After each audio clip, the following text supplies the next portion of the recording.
Good afternoon. এখনও হয়নি, advance তোমাদের জানিয়ে দিলাম। আশা করি প্রত্যেকে খুব ভালো আছো, সুস্থ আছো। আজকে হচ্ছে 20 জানুয়ারি, আর দুদিন বাদেই হচ্ছে সরস্বতী পুজো।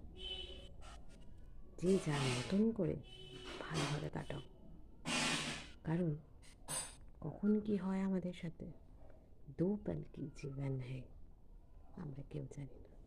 সো কারোর ক্ষতি না করে, পরের পেছনে কাটি না করে, নিজের চরকায় সবাই তেল দাও।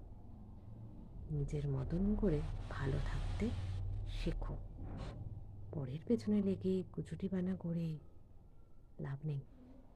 গসিপিং করে অন্যের বাড়িতে কী হচ্ছে এদিক ওদিক তাকিয়ে নিন্দা করে, আপনার ছেলেটির কী হলো না, মেয়েটির বিয়ে হলো না কেন, প্রেম করছে কিনা, এইসব তাকিয়ে লাভ নেই। তুমি বরং তোমার পরিবারের দিকে তাকাও, তোমার পরিবারে কী হচ্ছে সেটা দেখো।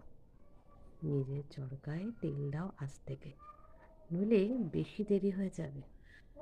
ঠিক আছে, মাথায় রেখো।